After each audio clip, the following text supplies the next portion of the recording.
Why is it that most people don't pursue their dreams or don't do better than what they're doing if they're capable of doing it? I think that many of us don't go the next step because we don't know what to do yet. And I say that the reason that we don't even explore the possibility of what to do is because subconsciously we don't believe that it can happen for us, and we don't believe that we deserve it. How much time do you spend working on you? How much time do you spend every day working on your dream? In the last 90 days, how many books have you read? In the last year, what new skill or knowledge have you acquired? What kind of investment have you made in you? So I'm saying that as you begin to look at where you want to go, if you want to make it today, and things are changing so fast you have to literally run to stand still, I'm saying that you've got to make some conscious effort to begin to work to develop you. Here's something else. Most people are not living their dreams because of fear, ladies and gentlemen. I was in Columbus, Ohio yesterday speaking for a particular Ohio department. A young lady named Karen who greeted me, who organized the event. Very talented, very skillful. And she was talking about she wanted to become involved in the consulting business. I said, why aren't you doing it? I said, you have the abilities. I said, you're not here because they like you. You're here because you're doing the job. You're making things happen. And she came up with all kind of ideas, but finally she said, I guess I can't see myself doing it. I guess I'm afraid. Fear, limited vision, and lack of self-esteem is what keep most people doing things they don't want to do. I flew from Columbus, Ohio to Denver, Colorado to a major communications company. And the person that picked me up at the airport told me about the fact that the company was planning on having a major downsizing. And they offered some of the employees there an early retirement, and some of them will earn as much as $300,000. And they said, this is the last time that you can take this offer. If you don't do it, when we have the downsizing, you might be among those who will lose their jobs, and all you will get is your severance pay. And only 50% of the people who were eligible to take the $300,000 took it. The others were afraid to take a chance on themselves. The others couldn't see themselves beyond that company. They couldn't see life after that company. The same reason that people stay in relationships where they're abused or they're unhappy or it's unfulfilling. They can't see themselves beyond that relationship. They can't see themselves enjoying life without that person. They think that this is all that they can do. The same reason that people get stuck at a certain level in life. They can't see things being better for them. And they think that this is it and this is all they deserve. This is all they've ever seen. It's been passed on to them. And they think that this is it for them. Oh, no. I was looking what Dr. Blanton, Smiley Blanton, who is a colleague of Dr. Norman Vincent Peale, what he said about fear. He said, fear is the most subtle and destructive of all human diseases. Ladies and gentlemen, fear kills dreams. Fear kills hope. Fear put people in the hospital. Fear can age you. Fear, ladies and gentlemen, can hold you back from doing something that you know within yourself that you're capable of doing, but it will paralyze you. And it seemed like you're in a hypnotic spell. And I ask you a question, what is the benefit? What's the benefit of allowing fear to hold you back? What's the benefit of giving up on yourself? Of not stepping out on life and taking life on? What is the benefit for you? What's the plus in that? It's one of the things I had to ask myself. So I didn't want to make any mistakes. I wanted everybody to like me. I wanted to be perfect the first time I did something. It's not going to happen. You're going to make some mistakes. You're going to hurt some folks' feelings. You're going to create some enemies whenever you decide that you want to begin to take life on. You've got to ask yourself, how long am I going to allow this to hold me back? I like what Zig Ziglar says. He said, fear is false evidence appearing real. That is an illusion that we create in our mind. It is a state of mind that can be changed. So let's look at how we can begin to take some steps to restructure that fear, to begin to expand our visions of ourselves, to begin to increase our self-esteem. Webster said that self-esteem means confidence and satisfaction in oneself. Look at your life right now. Whatever you've done up to this point in time, your life is working. Whatever you have produced, it came out of you as a result of the kind of person that you have become. It's a result of your choices. It's a result of your consciousness. Now you have to ask yourself, are you satisfied with what you have produced? Is this what you want? Would you like for things to be better than this? Do you believe that you deserve better than this? Or are you content? This is it. You don't have to do anything else. That you've already resigned yourself in life and say, well, I'm happy. I'm not starving like the people in Calcutta. Are you allowing yourself to get off the hook like that? Or do you believe somewhere in the back of your mind or in your heart that there's some other great work for you to do? There's something else that life has for you. And that's why you're here. How do we handle this fear factor? How do we increase our self-esteem? You have to begin to fortify yourself. How do we do that? I believe that you have to begin to consciously monitor your inner conversation and start talking to yourself. Start building yourself up. Sometimes the only good things you will hear about you are the things that you say to you. Young lady that was in the audience this afternoon said to me, I told myself yesterday for the first time, I'm proud of me. And she said, I felt good about that. So I'm saying learn to be your own booster. Start building yourself up.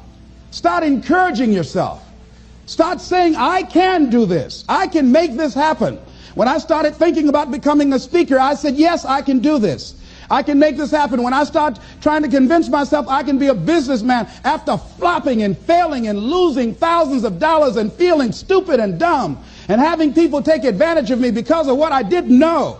I had to talk to myself because people were saying to me that I was dumb. And somewhere in the back of my mind, I was saying, you're right. Look at what I've done.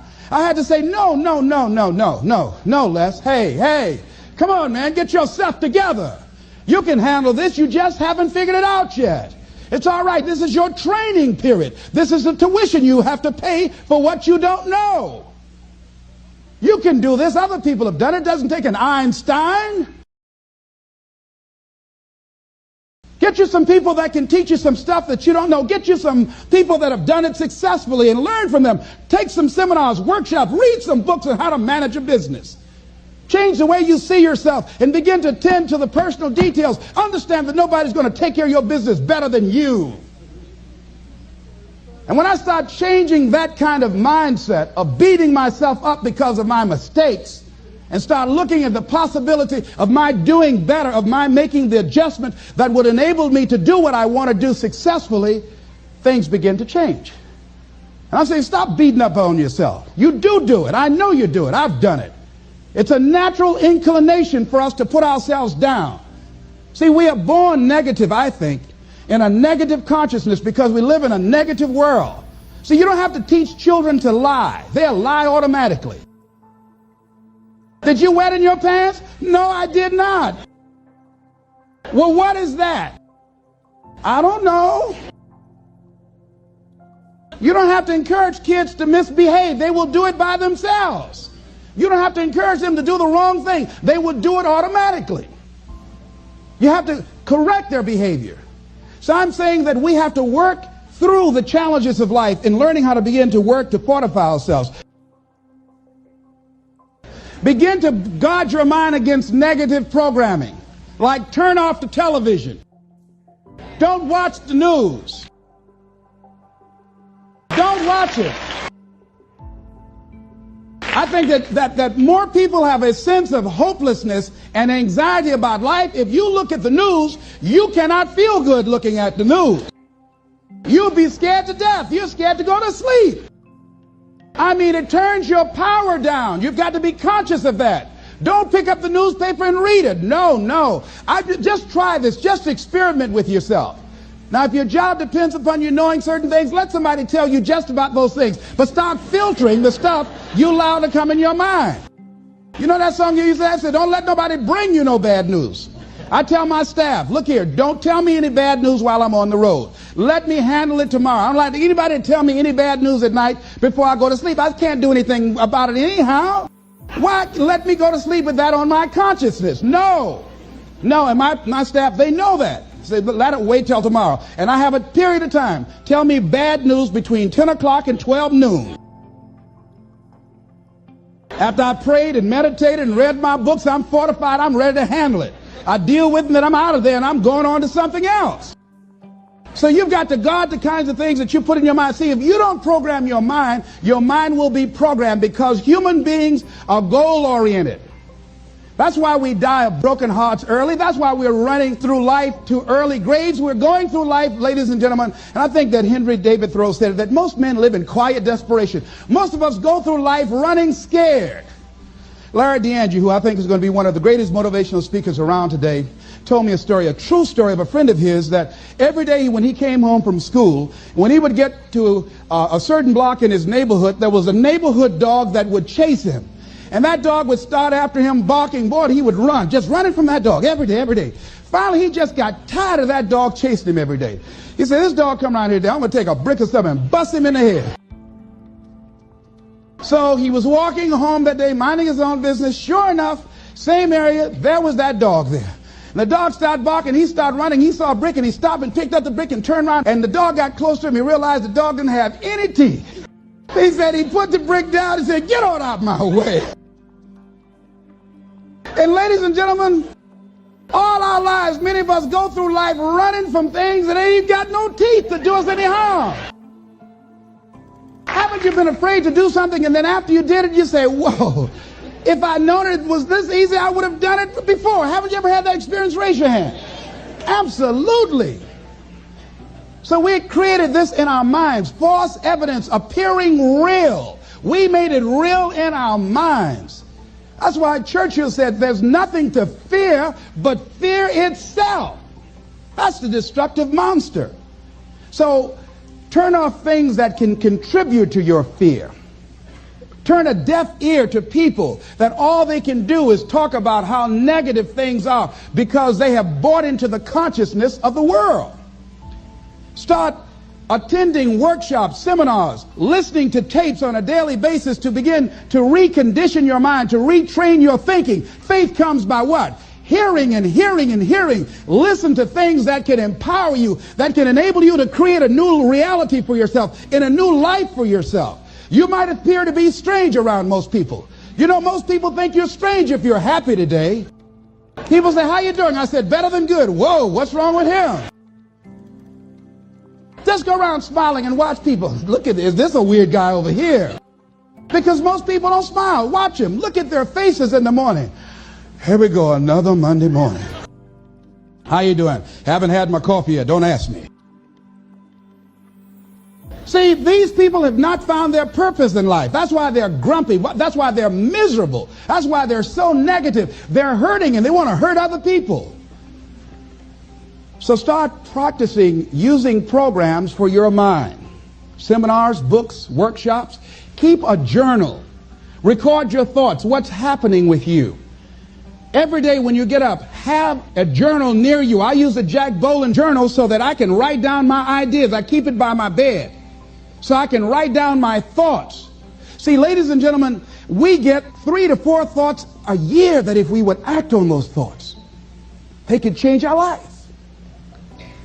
Don't say, well, I'll remember that. No, write that thought down. I got a thought today I wrote down. A friend of mine is in the hospital. His morale is low. They're talking about amputating his foot. He's got to feel very bad. So I said, you know, not only am I going to see him, but I can't be there with him all the time. I said, I'm going to create a tape for him that he can listen to that will heighten his level of morale. We told him the other night, don't go to surgery. You are depressed. Your energy level is down. No, tell him not now. Don't do it now. In fact, most doctors who have any sense of awareness don't perform surgery on patients that are in a state of fear, that don't think they will make it. They wait till they're in a different state of mind. So I said, what about making tapes for people that are facing physical challenges? I said, that's a good idea. See, there are ideas that can come to you out of things that appear to be negative. I have a friend out of Chicago, just met him. He's 23 years old. And this guy, he went financially bankrupt. 2 years ago, ruined his credit. Guess what he decided to do? He found a blessing in it. He wanted to restore his credit. It was very challenging, very difficult. And he realized that a lot of other people during these particular times had ruined their credit. So now he started a credit repair business. Last year he earned over $100,000 helping people to restore their credit. I met a young lady who attends this church, that she was at her father's funeral and she was putting flowers on her father's grave, and she looked around and saw the other grave sites. They did not look well groomed and they were not attended to on a regular basis. She started a grave site maintenance business.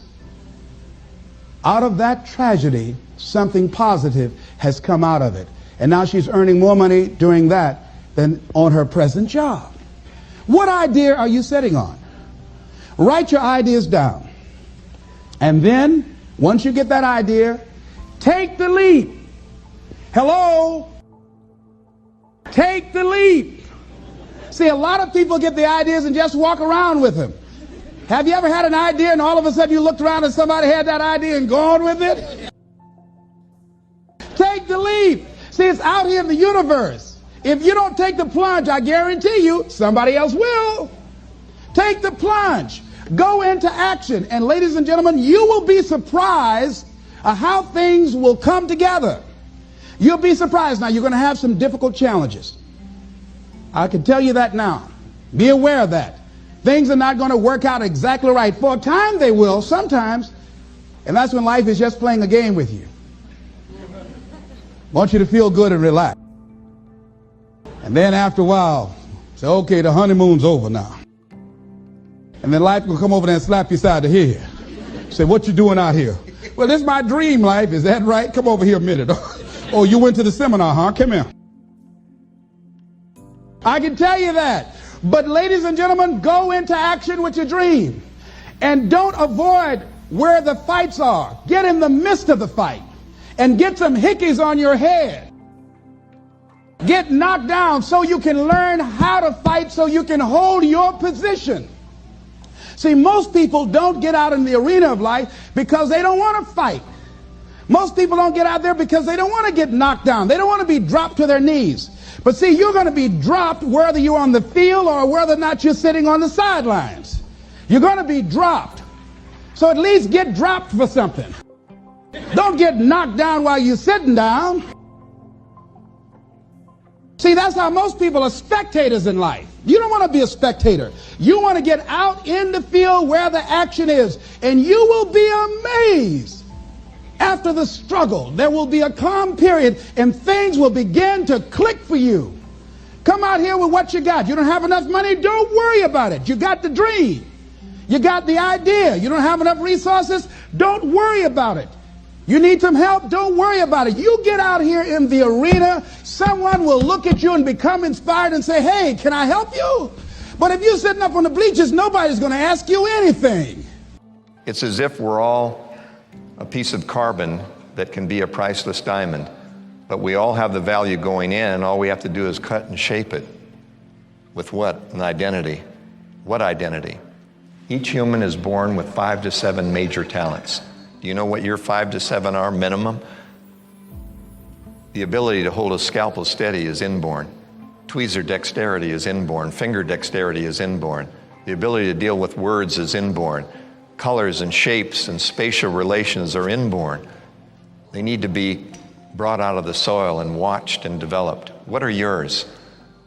Sure, there are your hobbies, but you can earn money with them as well. And even if you don't, you want to spend more time doing what you love, your identity or your talent, strengths, and a positive label. Competence can make up for all three. If you didn't have a winning family, if you've never felt worthy, and if you don't know what your identity is, you can still become a champion by competence. That's called self-efficacy. When you begin to do something and it gives you a feeling of control over the outcomes of little things, local competence creates global risk. In other words, when you do something locally that's successful, you want to take on more responsibility and risk. And therefore, self-trust is your ability to solve minor problems and then bigger ones. The key to self-esteem is the ability to take your value and pay it forward or pay it out, and to be able to accept it when it's paid to you. And many of you have known through the years that all of us who talk about it say that one of the biggest tip-offs on self-esteem is eye contact when you're talking and listening without looking down and away. A child who can raise his or her head up and look you in the eye, reach out his or her hand, look you in the eye, and give you their name. Hello, my name is, and mean it. Even liking the sound of their own name. When you make a telephone call, you always give your own name first as you're calling. Why? Value, available, to serve, to be remembered. When you're answering the phone, you give your name, even at home. Why? They may not know you're there. They may not know it's your home. So you tell them who you are. I know my kids have said, "We know, Dad, just checking." Because I give my name, Dennis Waitley. I remember writing my first book, The Psychology of Winning. It wasn't any good, so I left it in the drawer for 5 years. It wasn't the book wasn't any good, the author wasn't. There's a difference between what you do and who you are, and if you don't feel worthy as an author, you just can't get anything published. And I remember sending, like all authors do, you remember Stephen King, you remember what happened with Carrie, you remember that he sent it out, 15 times, you remember how many times it was rejected, you remember when the baby got sick, you remember when they pulled the phone out, remember he was making $50 a week working in a laundry. How would you like to walk into a laundromat and find Stephen King? Hi, come on in. I'll tell you a story while we're going through spin. He could play an instrument. He played a musical instrument and he wrote, but his wife just got tired. The baby was sick. They had no phone.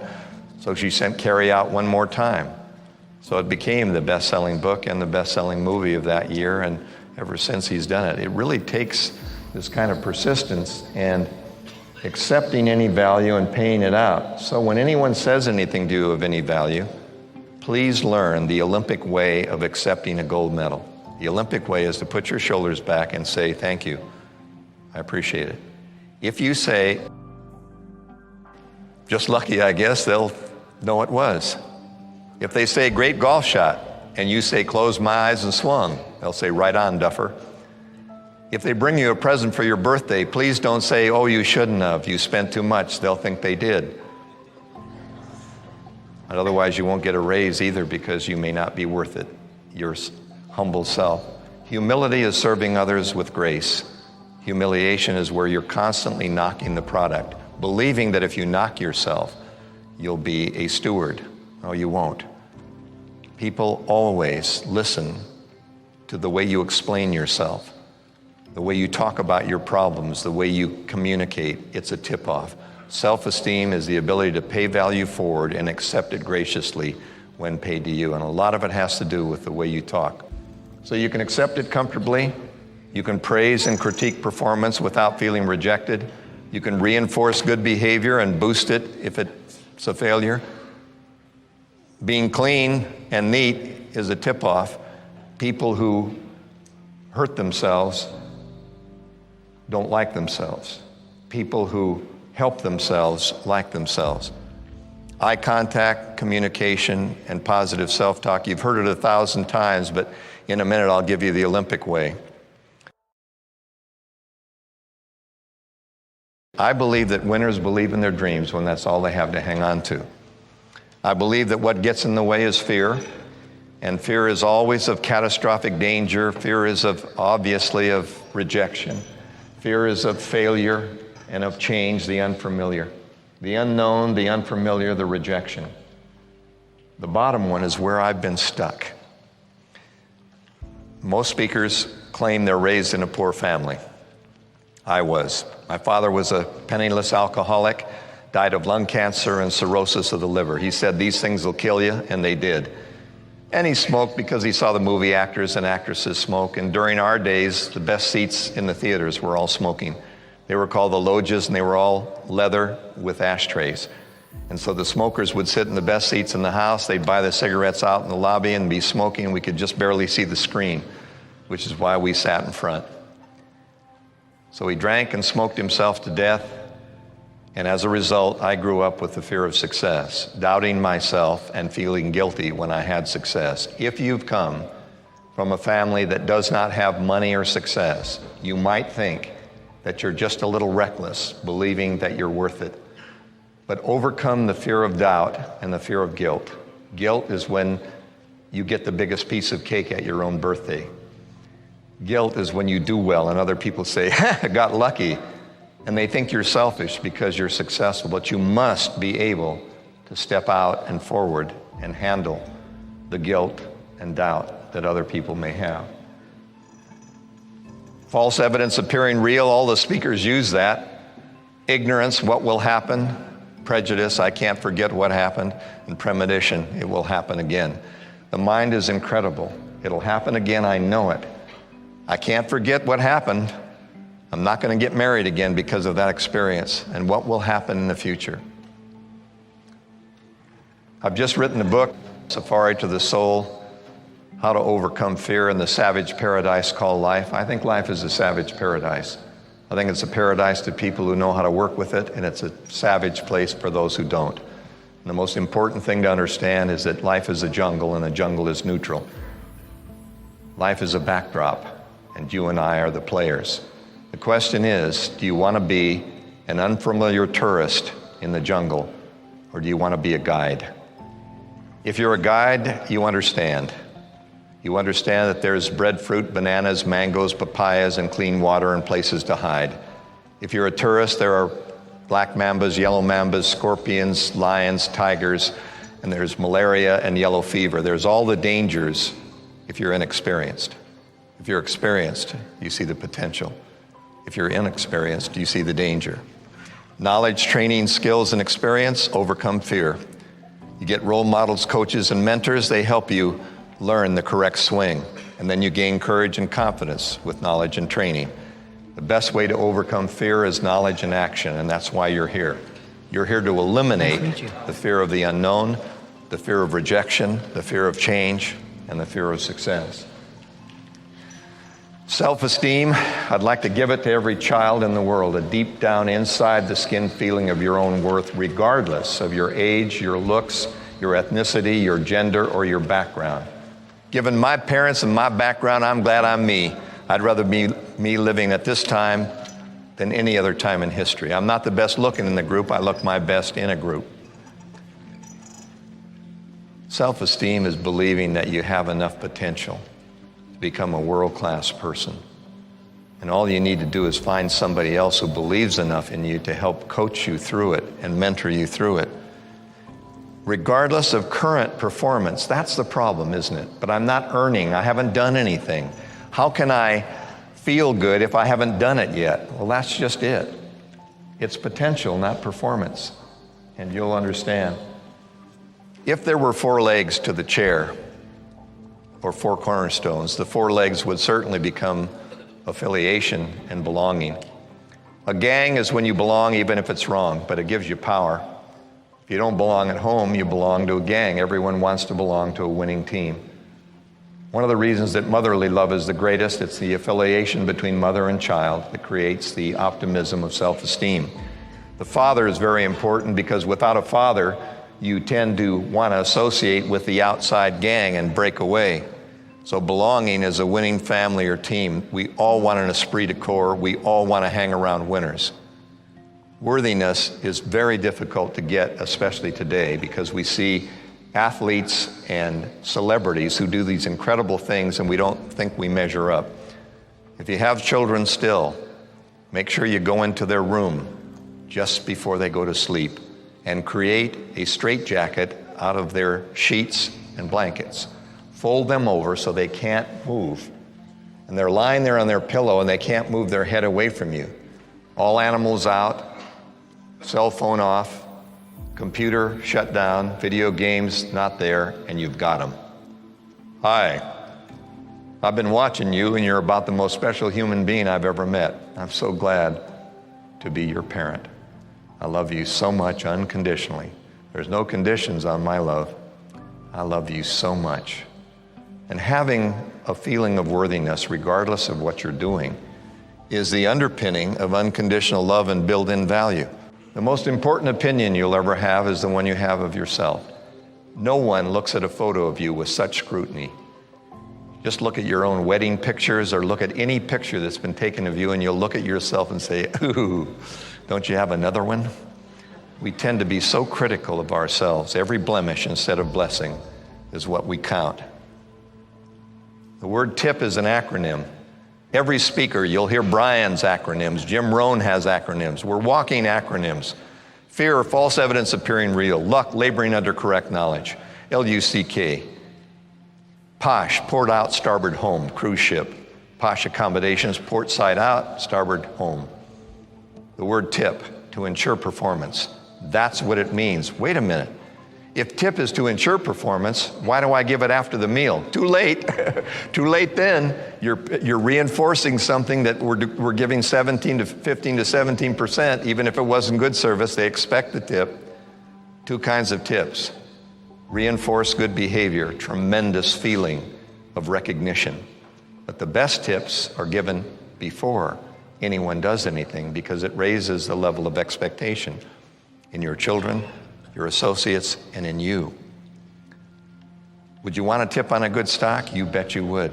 Well, why would you bet on them? They haven't done anything yet. How about they have good management? What does that mean? It means they're going to perform. Yeah, but you want me to bet on them before they perform? Yeah, you invest in them and then it goes up. If you wait until after, it's too late. The people are already selling when you're buying. A tip is an expected level of achievement which you want to give to yourself and other people because only an expected level of success is motivational. And if you expect more from yourself and others, you will perform more to that expectation than anything else.